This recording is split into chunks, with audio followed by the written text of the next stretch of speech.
Thank you very much, tomorrow. Were you also part of, or were your members part of this meeting with the deputy minister on this one teacher, one laptop matter?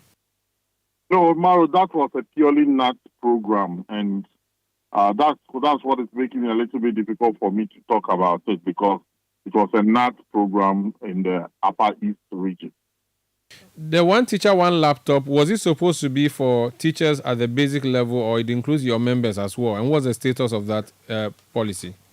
Well, the agreement was that all teachers from kindergarten to senior high school will be given their laptops. The problem is that, yes, some laptops have been distributed. Over 280,000 laptops have been distributed. We are still left with about some 80,000 or so laptops that is yet to be distributed, and that is what is creating some problem.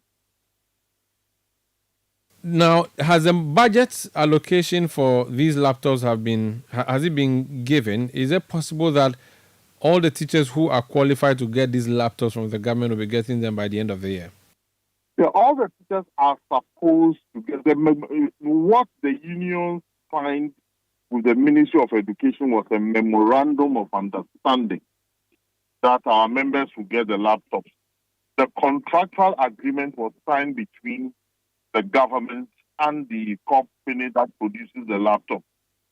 So let's get that clear. The teacher unions signed a memorandum of understanding with the ministry that the laptop is a good thing and that we support the provision of laptops. The government signed the agreement. So we expect that that agreement will be fulfilled by now. Okay, let's talk about another issue that you have issue with as teachers. You say that the National School Inspectorate Authority is making work difficult for teachers. What is the situation there?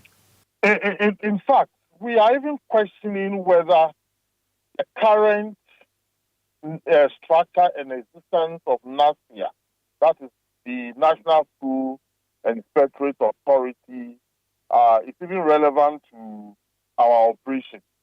Because it looks as if the leadership of NASIA have a difficulty in understanding how education is run and operated at the pre-tertiary level. And its level of cooperation with the people who are endowed with educational knowledge and have practiced education in this country is very, very minimal.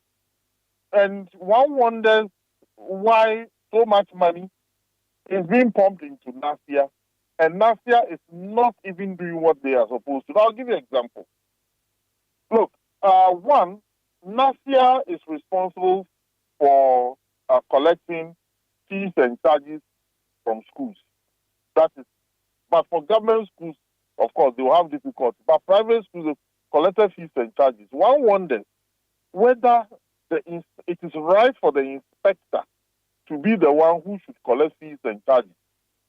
Two, it is only workers of Ghana Education Service who have been given steady leave to go and study further education, either in evaluation, either in curriculum or standards or whatever.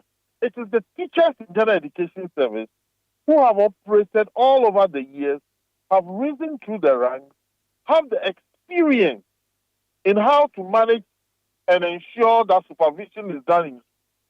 So when you have an agency called NASIA and you are not using these materials that have been trained by the taxpayers' money under the guise that the NASIA is as an independent agency and it can operate by the way or whatever way it likes. Plus, we have a huge number of trained people within the Ghana Education Service who could have been seconded to help in the supervision work. Not only do they have academic certificates, they have an experience. Can you imagine someone who has been a head of department in a senior high school for 4 or 5 years, getting a little bit of in-service training, how capable and efficient that person will be when you give him a zone to inspect the school. So, and then again, I have never seen the report that NASIA is supposed to bring out quarterly on the inspection work that they have done. It looks as if the leader of NASIA as at now does not understand the job that is being given to her. And we humbly plead with the government to change her and get a more competent person to manage NASIA and see how we operate in that room. In fact, it is one agency that is not having any effect on education delivery at all. So is it the institution NASIA that is incompetent or the head that is incompetent? And when you say incompetent, what would be the specific definitions? Well, I'm related to some of that. Hello, Angel? Hello? Apologies, we lost Angel Carbonu there. We'll try and re-establish connection with him. This is Point Blank on Eyewitness News. My name is Umar Rusanda Amadou.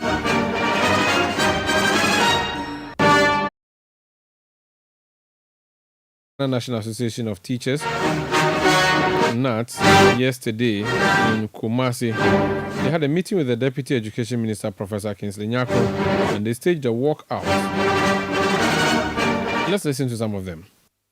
As recent as just last week or last 2 weeks, when I decided to go around for the BEC monitoring, I was attacked by my teachers because I'm the one they voted for and I'm the one they know as their chairman. So anywhere they see you, they even attack your personality, your dignity.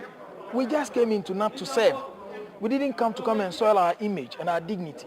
So for somebody's inaction, for me to be suffering to the extent that it affects my personal dignity, it's a bad decision, very bad.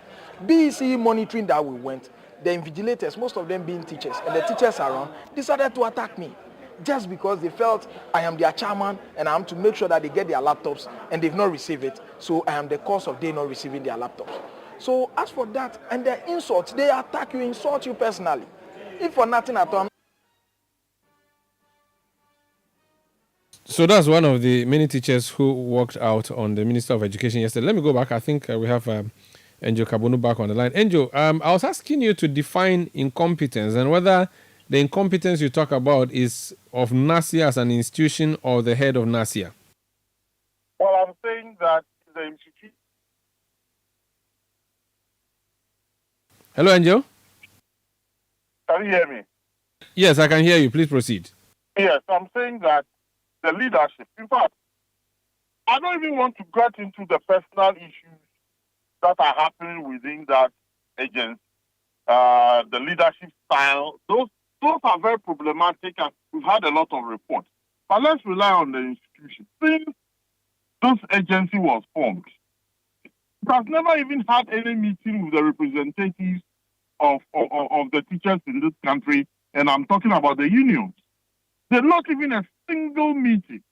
We have reached out to the leadership, we've reached out to the head of NASIA all these years, and we are talking about some 6 years now. Zero, no meeting. They operate, for example, Umaru, if somebody wants to come and supervise your job at CTFM, that person ought to be a journalist of a higher caliber than you. So the question is, when you send someone to the school to supervise the work of a teacher, the question that is asked is, what is the credential of the person you send to the school? Definitely, the person should either be at par or above the teacher that you are going to supervise. So it calls for the type of personnel that you are working with. And I'm saying that personnel that you need to work with abounds in the Ghana Education Service.